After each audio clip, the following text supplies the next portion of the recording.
The girl who had nothing. The village of Enduka sat nestled between rolling green hills and the great river that shimmered under the golden sun. The people of Enduka lived simple lives, farming, fishing, and gathering at the central markets to trade goods. Among them was a girl named Noma, an orphan with a kind heart but very little to her name. Noma's parents had died in a great fire many years ago. Since then, she had been forced to live under the roof of her uncle, Chief Dyke, and his daughter, Adiku. Though they gave her shelter, they treated her more like a servant than family. Every morning, while Adiku slept soundly in her fine bed, Noma was up before the sun, sweeping the compound, fetching water from the well, and preparing food that she was barely allowed to eat. The villagers often saw her in tattered clothes, her feet bare, her hands rough from labor. And yet, despite her suffering, she never lost her gentle nature. But one morning, something strange happened. As Noma stepped outside to begin her chores, she saw a small basket placed carefully at her doorstep. Her heart quickened. No one ever left gifts for her. Inside the basket lay a beautiful blue dress, its fabric soft and shimmering, unlike anything she had ever owned. Beside it, there were 2 ripe mangoes and a small bundle of roasted groundnuts. Noma's fingers trembled as she touched the fabric. Who could have left this? She looked around, but the village path was empty. For a long moment, she simply stared. Then, a smile, small but real, curved on her lips. She picked up the dress and held it against her body. It was perfect. It was hers. She didn't know who had given it to her, but she felt a warmth in her chest, as if for the first time in years, someone saw her as more than just a poor orphan. But not everyone was happy. The jealous eyes of Adiku. Later that morning, as Noma prepared breakfast for her uncle and cousin, Adiku noticed the new dress folded neatly by the sleeping mat. "Where did you get that?" Adiku's voice was sharp, laced with suspicion. Noma hesitated. "I found it outside this morning." Adiku frowned. "You expect me to believe that? Who would leave gifts for you?" She snatched the dress, running her fingers over the fine material.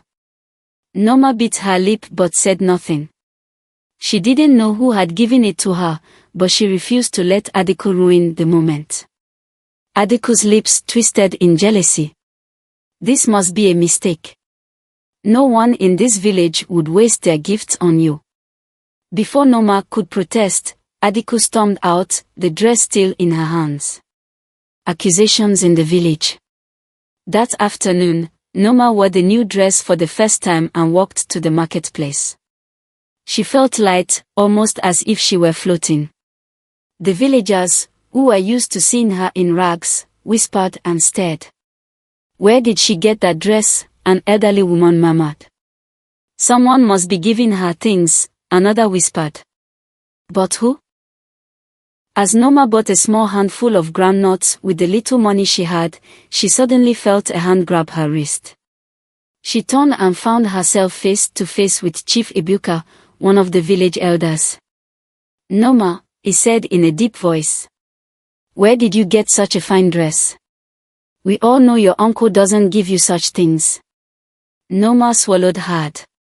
I found it at my doorstep this morning," she answered truthfully. Chief Ibuka's expression darkened. "No one leaves gifts without a reason. Are you stealing?"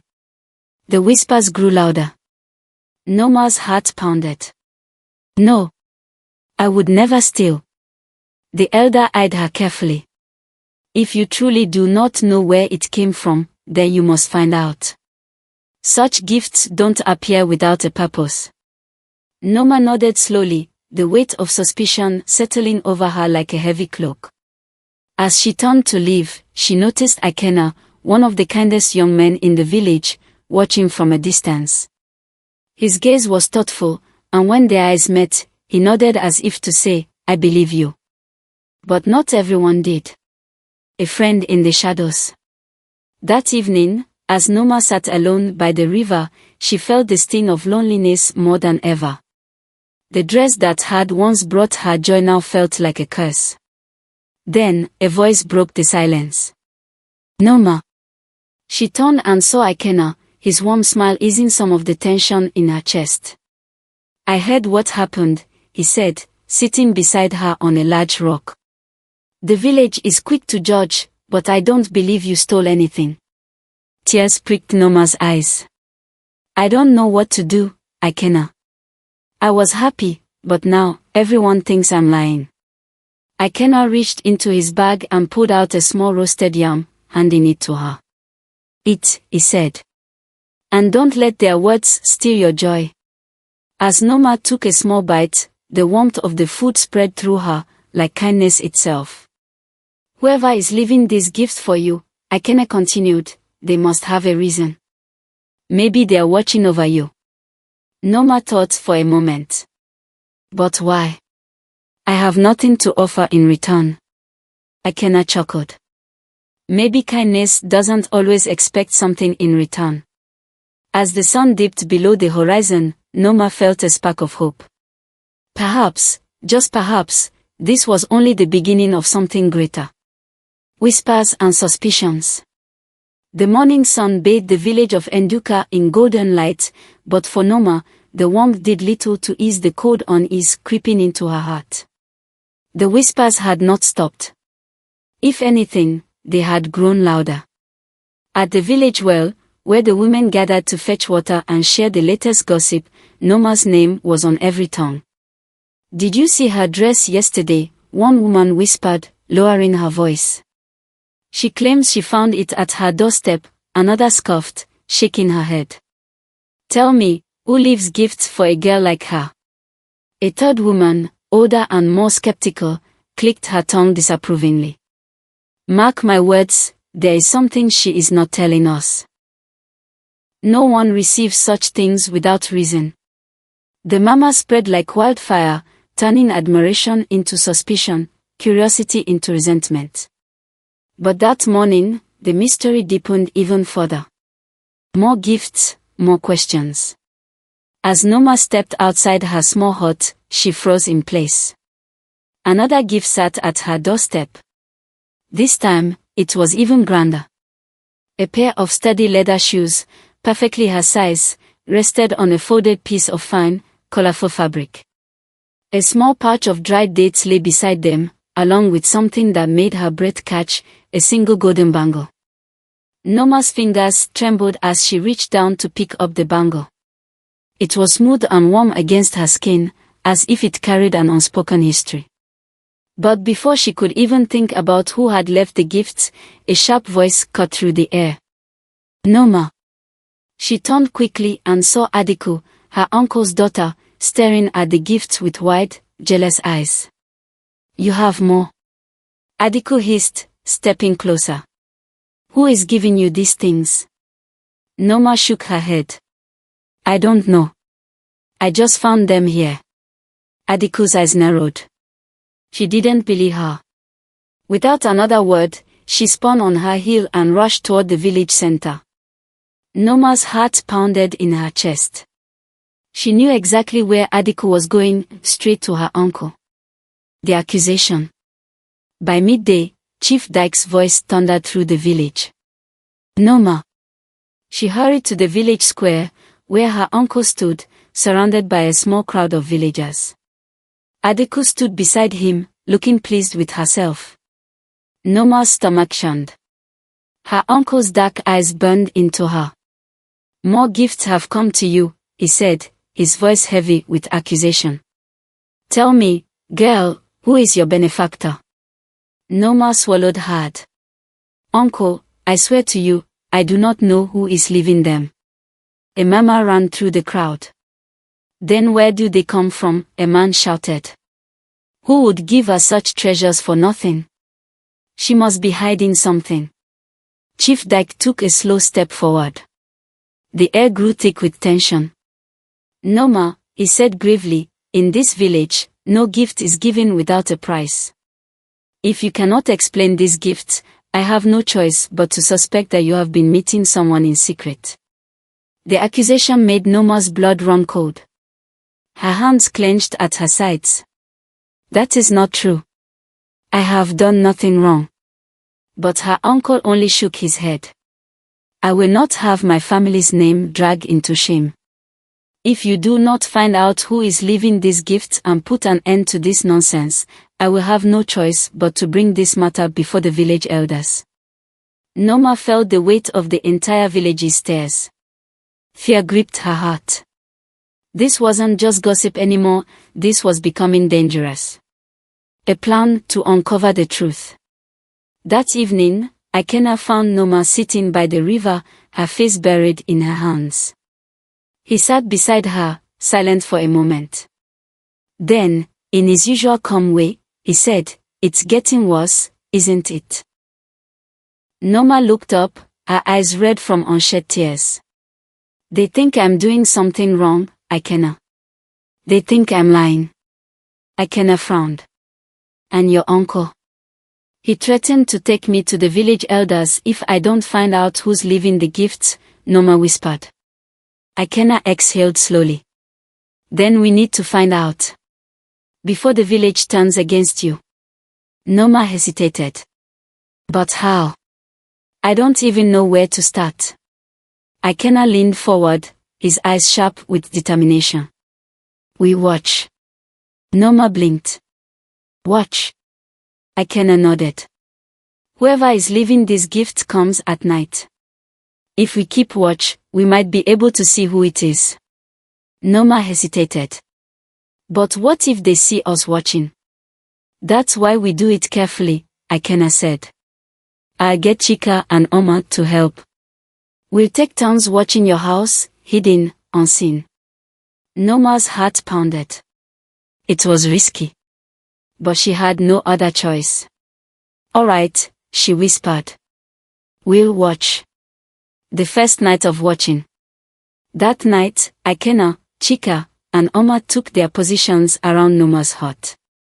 Chika hid behind a tree near the eastern path. Oma sat quietly on a rooftop nearby, blending into the darkness. Akena positioned himself along the main road, where he could see anyone approaching. The village was silent, except for the distant hoot of an owl and the soft chirping of crickets. Hours passed. Nothing. Then, just before dawn, Chika stiffened. From his hiding spot, he saw movement. A shadowy figure emerged from the trees, moving swiftly toward Noma's house.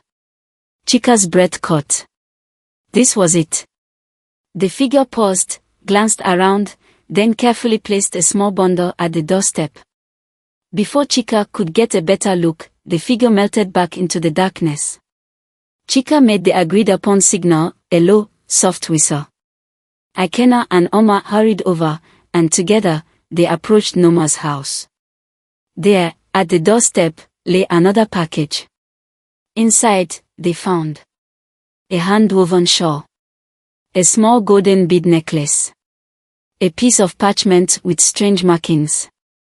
Noma's hands trembled as she held the parchment. What does it say? Oma asked, peering over her shoulder. Noma's eyes widened. I don't know, she whispered. The script was old. Ancient. Unlike anything she had ever seen before. Akena exchanged a look with Chika and Oma. This just got more complicated, he murmured. Noma felt the weight of the mystery settle deeper into her bones. Whoever was leaving this gift wasn't just being kind. They were sending a message. The Watchers in the Night. Noma's fingers trembled as she held the ancient parchments in her hands. The strange symbols etched into the rough paper seemed to pose under the dim morning light. It was as if they carried a secret too old for words. Akena, Chika, and Oma crowded around, their eyes filled with curiosity and concern. This isn't just a gift, Noma whispered. It's a message. Oma, who had seen many things in her travels to neighboring villages, frowned. I recognize some of these symbols, she murmured. They are from an old dialect, one that hasn't been spoken in generations. Chika's brows furrowed. Why would someone leave this for Noma? How could they even know she would understand? Akena crossed his arms. That's what we need to find out. The silence between them was heavy, charged with uncertainty. Noma looked down at the parchment again. The symbols seemed strangely familiar, as if they whispered something she had once known but forgotten. But there was one thing she did know. Her uncle could never find out about this. The hidden clue. After hiding the parchment inside her woven sleeping mat, Noma went about her morning as usual. She washed clothes by the river, pretending not to notice the village women whispering behind her back. She walked through the market, feeling the weight of their stares, their hushed words biting like thorns. But deep in her heart, she knew something had changed. The gifts were not just acts of kindness. They were a puzzle, and someone wanted her to solve it. That evening, Noma and her friends sought out the only person who might understand the parchment's message, Momankechi, the village's oldest storyteller. Momankechi lived on the outskirts of Enduka, in a small hut surrounded by tall baobab trees. Her face was lined with the wisdom of many years, and her voice carried the weight of countless folktales. When Noma showed her the parchment, Momankechi's eyes widened in shock. "Where did you find this?" she asked, her voice urgent. Noma hesitated, then said, "Someone left it for me. Along with gifts." Momankechi's hands trembled slightly as she traced the symbols. "This is the language of a forgotten time," she murmured. "A time before Enduka was ruled by chiefs, when a different family sat at the head of this village." Noma's breath caught. "What do you mean?" Momankechi exhaled slowly.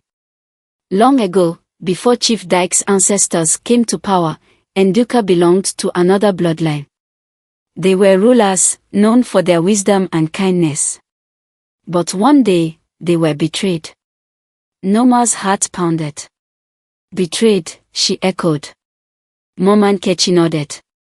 "Yes. Their lands were taken, their names erased. Those who survived were forced to scatter, hiding among the common people."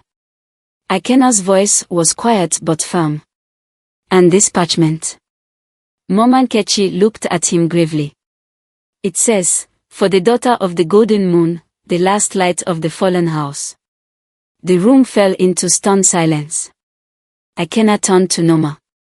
"Daughter of the golden moon, that's you." Noma could barely breathe. Was it possible? Could she be a descendant of the very family that had been erased from history? And if so, who was trying to remind her? The betrayal of blood. The next day, as Noma returned home, she felt the weight of the past pressing against her chest. Her uncle, Chief Dyke, had always treated her like a burden, reminding her daily that she was nothing. But now, she wondered why. Had he always known? As she entered their compound, she heard hushed voices coming from inside the hut. She paused, heart pounding, and listened. "I told you, Adiku, she must not learn the truth," her uncle's voice growled. Adiku's voice followed, full of spite. "But, father, she already suspects something. The village is talking. If she finds out the truth, she could ruin everything." Silence. Then her uncle spoke again, voice thick with anger. "She will not ruin anything. If she gets too close, I will make sure she disappears, just like her parents did." Noma froze. Her parents.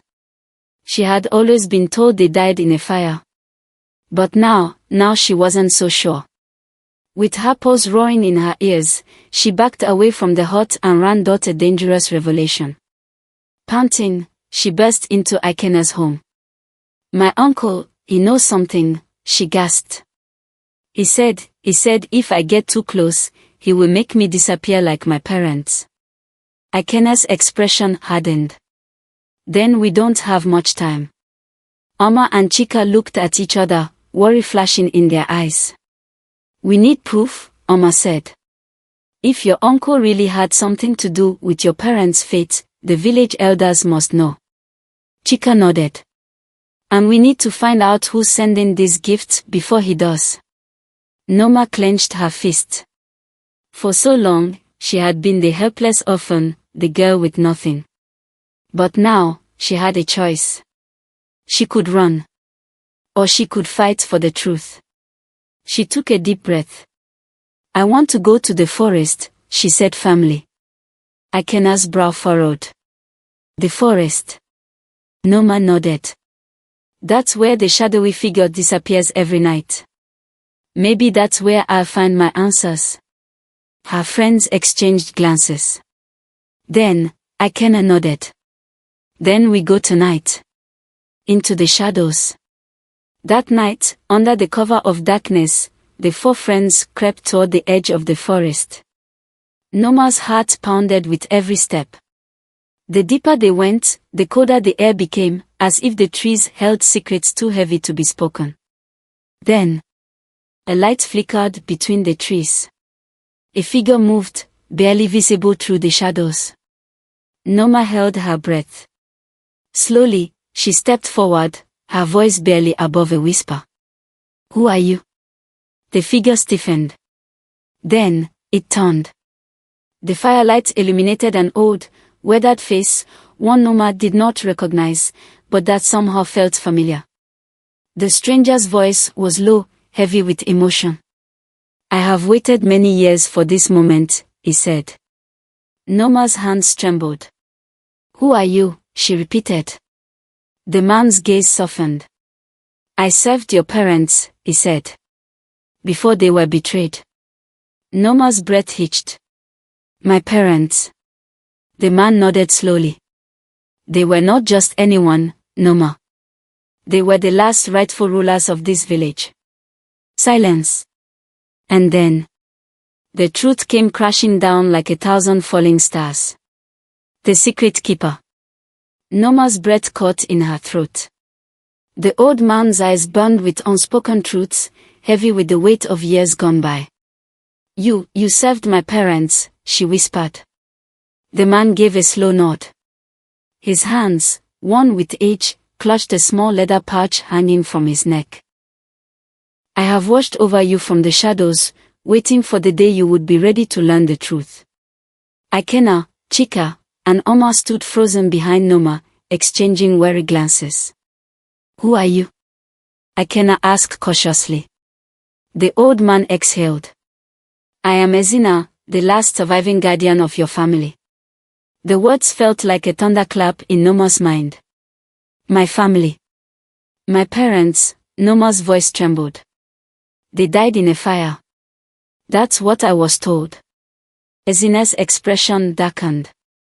No, child, he said gravely. Your parents were murdered. A sharp gasp escaped from Noma's lips. She stumbled backward, her heart pounding like a war drum. Murdered. Her mind spun, memories suddenly colliding with new, terrifying possibilities. The fall of a bloodline. Ezina gestured for them to sit around the small fire flickering between the trees. His voice was low and heavy, each word thick with sorrow. Enduka was once ruled by a different family. A family known for their wisdom, kindness, and strength. Your family, Noma. She swallowed hard. But one night, everything changed. Your father, the rightful ruler, was betrayed by one of his own, your uncle, Chief Dyke. Noma sucked in a sharp breath. My uncle. Ezina nodded. He conspired with outsiders, thirsty for power. He turned the elders against your father and framed him for a crime he did not commit. Under false accusations, your parents were sentenced to death. Noma's hands clenched into fists. And the fire. Ezina's jaw tightened. The fire was no accident. It was set to burn away the truth. But I managed to rescue you, a small child, unaware of the darkness surrounding you. A heavy silence fell between them. Akena, his face pale with shock, finally spoke. Then, Chief Dyke isn't just hiding a secret. He's hiding a stolen throne. Ezina's eyes burned with fury. Yes. Noma's pulse roared in her ears. For years, she had believed she was nothing, just a poor orphan, lucky to be given food and shelter by her uncle. But now, she realized the terrible truth. She was the last rightful heir of Enduka. And her uncle had spent years burying that fact under lies and cruelty. A dangerous path ahead. Chika broke the silence. If all this is true, then we have a problem. Oma nodded. Chief Dyke has ruled for years. The village believes in him. Even if we tell them the truth, who will believe us? Noma's hands shook with rage. My uncle knows, she said. That's why he's tried so hard to keep me small. To make sure I never question him. Ezina placed a gentle hand on her shoulder. Child, you have two choices, he said softly. You can run. Disappear. Let him keep his throne, and live your life in peace. Noma's chest tightened. Run. After everything she had just learned. Ezina's eyes flickered with something unreadable. Or, you can fight. Her pulse hammered. The fire crackled between them. Akena met her gaze. You don't have to do this, Noma. But Noma knew. She had spent her whole life being small. Being ignored. Being forgotten. But now, she had something worth fighting for. She looked up, her eyes burning with resolve. I'm not running, she whispered. I want to fight. Ezina studied her for a long moment. Then, slowly, he nodded. Then it is time, he murmured. Noma clenched her fist. It was time to reclaim what was hers, the gathering of allies. Over the next few days, Noma and her friends worked in secret. Ezina taught her the ways of her ancestors, how to stand with confidence, how to speak with strength. Ama and Chika gathered support from villagers who still whispered of the old rulers, those who had always felt something was wrong with Chief Dyke's rule. Akena kept watch over the village, tracking her uncle's movements. But time was running out. Chief Dyke was growing suspicious. And soon, he would come looking for her. The betrayal comes to light. One evening, as Noma prepared to leave the forest hideout, she heard shouts from the village. A group of warriors, led by Chief Dyke, marched toward the trees. They know. Oma hissed. Ezina's face hardened. It is too soon. Noma's stomach twisted. She had planned to reveal the truth on her own terms. But now, her uncle was forcing her hand. She turned to Akena. If we don't act now, he will destroy any evidence of my claim. Akena's jaw clenched. Then let's end this. The time for secrets was over. It was time to bring the truth to light. The trial of truth. The night air was thick with tension. Drums pounded in the distance, echoing the chaos unfolding in the village. Chief Dyke's warriors marched toward the forest, their torches flickering like angry spirits in the dark. Noma's heart pounded in her chest. This was it. There was no more time to prepare, no more time to gather strength. Her uncle was coming. And this time, he would not stop until she was gone. Ezina turned to her, his aged face etched with concern. You must not let fear control you, child, he murmured. Tonight, you stand as your mother and father once did. With truth as your shield. Noma clenched her fist. She was done being afraid. She would face her uncle. And this time, she would not run. The betrayer arrives. Chief Dyke and his warriors burst into the clearing, their faces shadowed by firelight. The villagers, drawn by the commotion, gathered behind them. Adeku stood at her father's side, her arms crossed, her face twisted with scorn. There you are, Chief Dyke sneered, his eyes locking onto Noma. Hiding in the forest like a thief in the night. Noma did not flinch. I hide from no one, she said, her voice steady. Dyke laughed coldly. Then tell me, girl, what foolishness have you been whispering to these villagers? What lies have you been spreading? Noma stepped forward. She felt the weight of every orphan night, every whispered insult, every moment of injustice. But she also felt the power of the truth. This is not your village to rule, she said, her voice rising. This land, this throne, was stolen. Gasps rippled through the crowd. Dyke's face darkened. You dare to accuse me? I do not accuse, Noma said, her hands tightening into fists. I speak the truth. And then, from the shadows, Ezina stepped forward. The villagers stiffened. Some recognized the old man, while others murmured in confusion. This man, Noma declared, was my parents' most loyal guardian. He saved me from the fire you set, uncle. The crowd erupted in whispers. Dyke's eyes flickered with something dangerous. I have heard enough, he snarled. I will not let a child spread lies to divide my people. But then, a voice rose from the crowd. You have always feared the truth, Chief Dyke. The villagers turned. It was Mama Nkechi, the old storyteller. Dyke's mask of confidence cracked, the truth unfolds. Mama Nkechi stepped forward, staff in hand. I am old enough to remember the night your brother, Noma's father, was taken, she said. The night you framed him for crimes he did not commit. The villagers gasped. More voices joined in. My grandmother told me the same story. Yes. Before the fire, this village had another ruler. A storm of realization swept through the crowd. Noma seized the moment. Ask yourselves, she urged, why has Chief Dyke never spoken of his brother? Why have we never honored the rulers before him?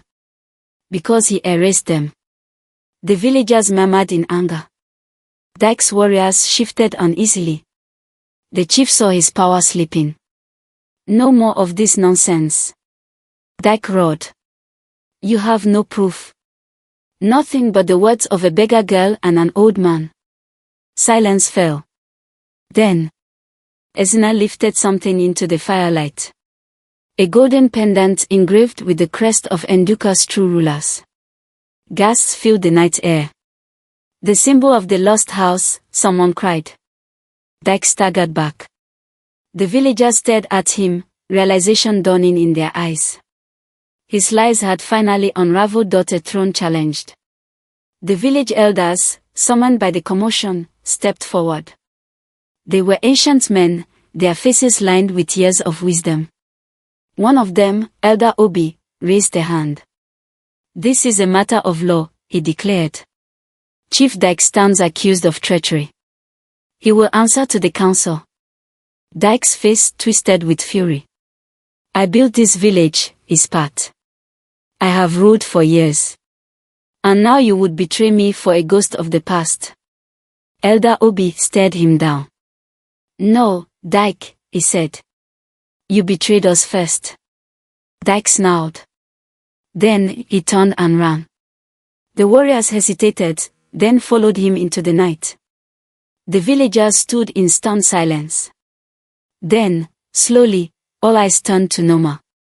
Elder Obi stepped forward. Child, he said, his voice deep with meaning, do you wish to claim what is yours? Noma's heart pounded. She had dreamed of freedom, not power. But she also knew she could not leave her people leaderless. She took a breath. I do not seek to rule out of greed, she said. But I will never let my people suffer under a liar's reign again. A murmur of agreement rippled through the crowd. Elder Obi nodded. Then we will decide, as our ancestors once did. A new dawn. The trial lasted until dawn. The elders listened to the evidence, the stories, the voices of the people. By the time the sun rose, the decision had been made. Chief Dyke was banished. His warriors scattered, their loyalty shattered. And Noma, the orphan girl who once had nothing, was named the rightful guardian of Enduka. As the villagers knelt before her, Noma felt the weight of generations settle upon her shoulders. She was no longer just an orphan. She was the daughter of the golden moon. The last light of a fallen house, reborn. A queen without a crown. The village of Enduka woke to a new dawn, its people still shaken by the events of the night before. Chief Dyke was gone, his rule overthrown, his warriors scattered. But though the villagers had named Noma their rightful leader, a throne built on broken trust is never truly stable. Noma stood before the council of elders, their wrinkled faces studying her carefully. Elder Obi, the wisest among them, finally spoke. The people have chosen you, Noma. But leadership is not declared in a single night. It is earned. Noma nodded solemnly. I do not seek power for myself, she said.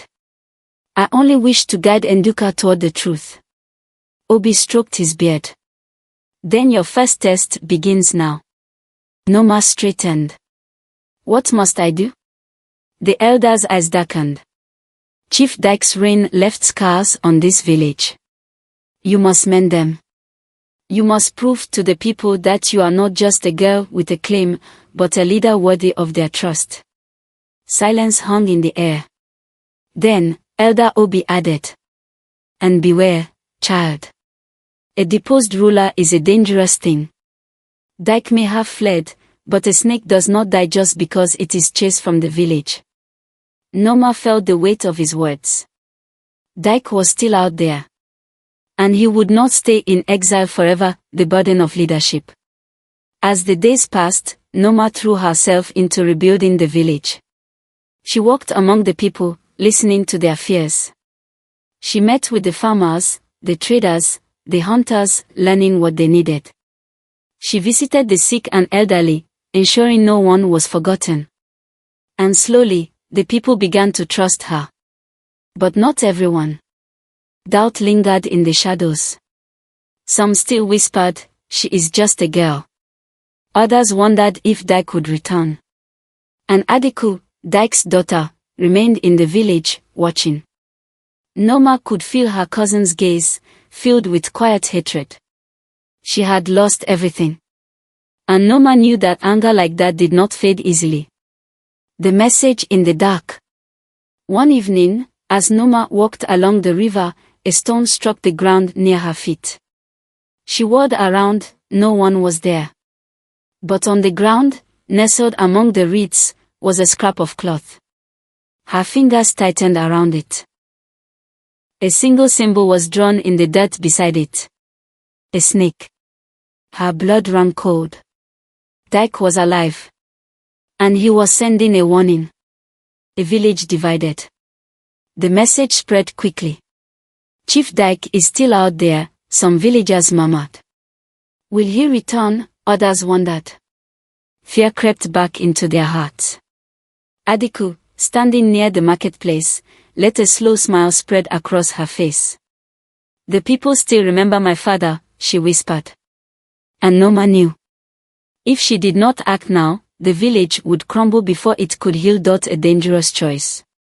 That night, Noma met with Ikena, Chika, Oma, and Ezina. We must find Dyke before he gathers his strength, she said. Ezina nodded grimly. You are right.